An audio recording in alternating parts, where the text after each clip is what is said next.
So distinguished guests, ladies and gentlemen, I deem it an honor to welcome you to this capacity workshop for government institutions, civil society actors, and other tobacco control fraternities on tobacco taxation and control and illicit trade in tobacco products. And by extension, we also want to look at issues around industry interferences in public health policies. Permit me to appreciate and again welcome the Tax Justice Network for imposing confidence in the Ghanaian and supporting the Vision 14 development, VALD Ghana, tobacco control effort, especially on tobacco taxation and illicit tobacco trade. The fact remains that tobacco is one of the leading preventable causes of death globally. The smoking prevalence in Ghana is no different as it keeps rising considerably, and unfortunately, the prices of cigarettes are still relatively very cheap in the market and also very accessible to young children, or let me say minors.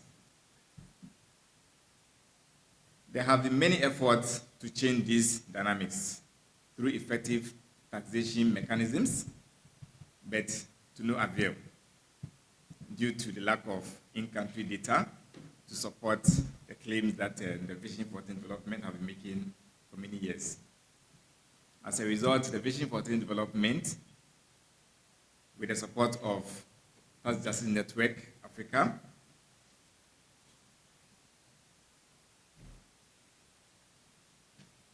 the Vision 14 development engaged a consultant who prepared a document dubbed The Economics of Tobacco Control in Ghana, which was launched last year by the Ghana Revenue Authority in this same office, in this same room.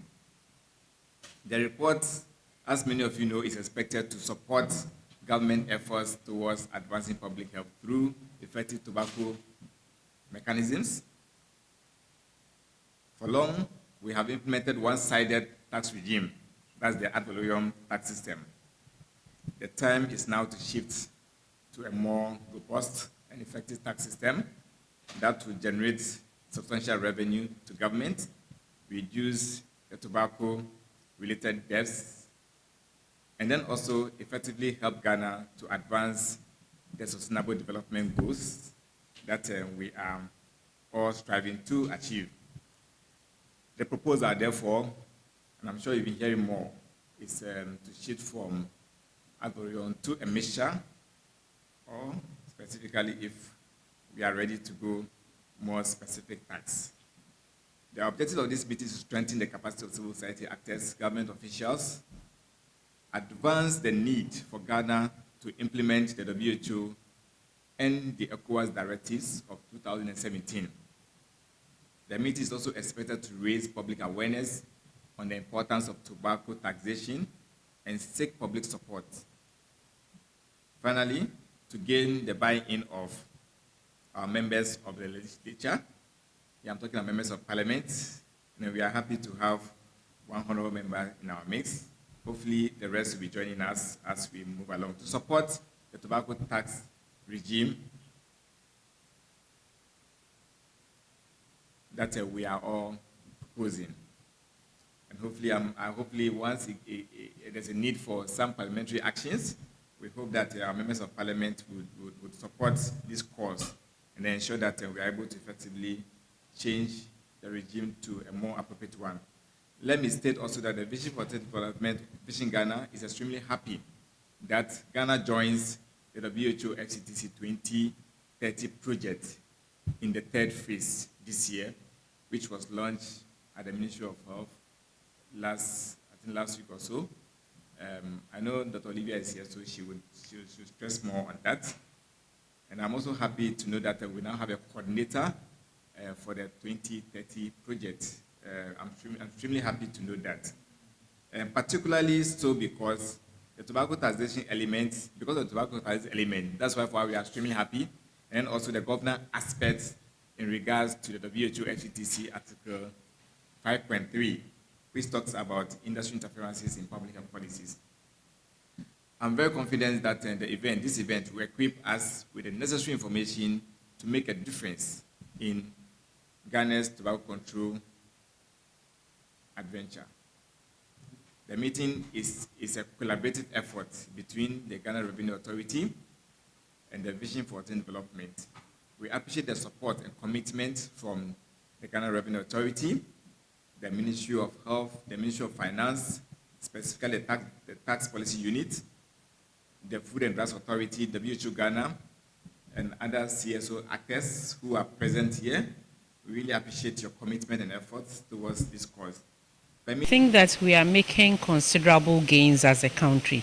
We've come a long way since we ratified the FCTC Convention in 2024. We've been able to put in a very good act, 2012, Part 6, and then an LI, and we have regulatory guidelines that are in best practices, and then we are able to enforce them to the latter.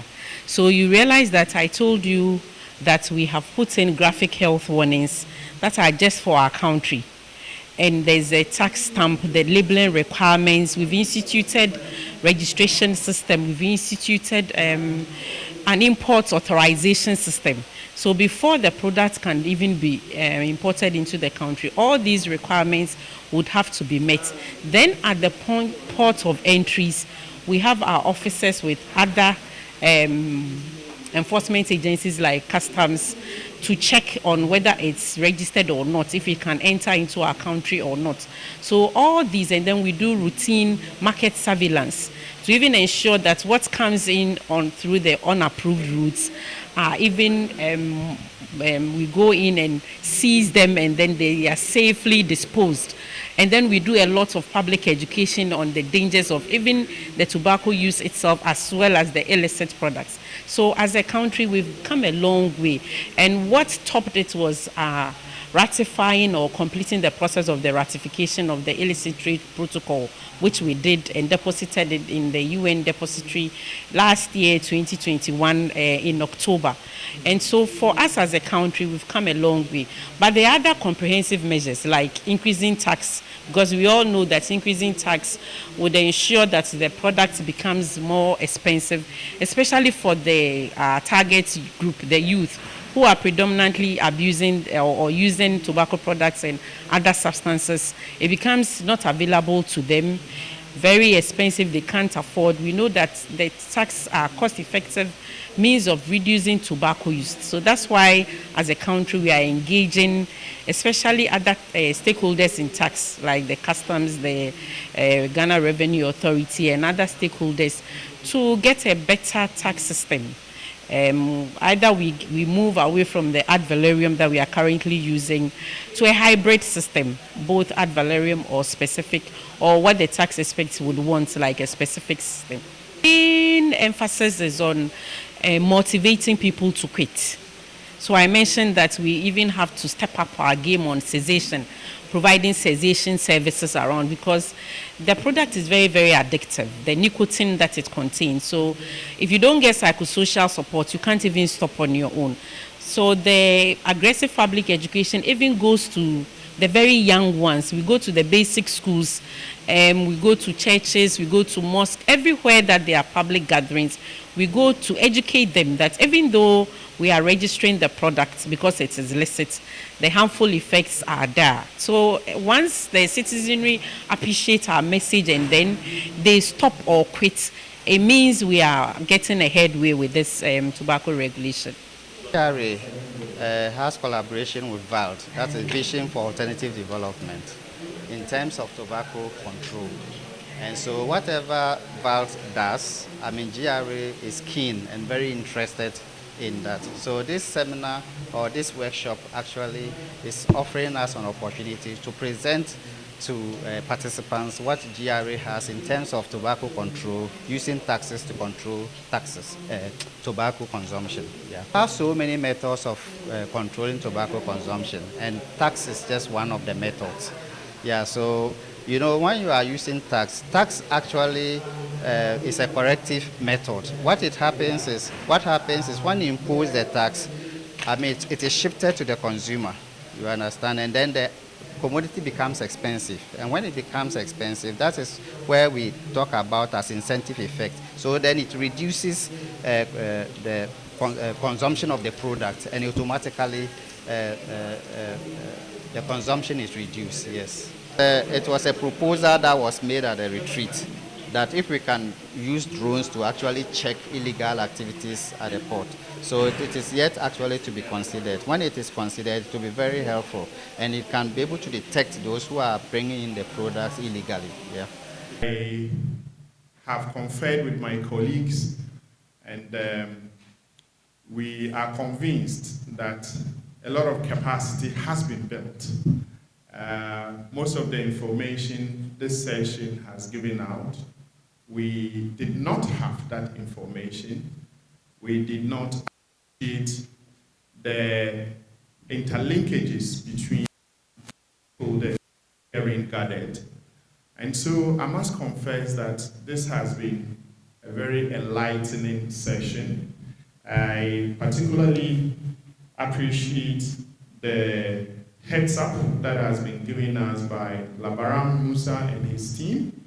I also appreciate what Dr. Olivia, she gave us an insight into the Food and Drugs Authority's inputs and the trajectory that we've taken as a country with specific regard to tobacco. Dr. Combat was excellent as well, because we appreciate the tax regime and how they are viewed of the different facets of taxes, whether it is ad valorem, it is specific, the advantages, disadvantages, and particularly Dr. Wachi, who came online as well. There were a lot of insights. Rogers Karibu, you are welcome to Ghana and your team. We are also happy with the insights and dimensions you covered. As representatives of the people, it's more refreshing that our policy makers, the Ministry of Health and also Ministry of Finance, made some commitments on this. Ghana currently has some challenges with the macroeconomic environment. We are putting in place a number of arrangements as a country to see how the revenue basket can be augmented to be able to help prosecute most of the programs and obligations of government. And so informed policy decisions coming from the research that VALD, for example, has done with other stakeholders on what can likely come out in terms of revenue from this change of tax structure is attractive to me.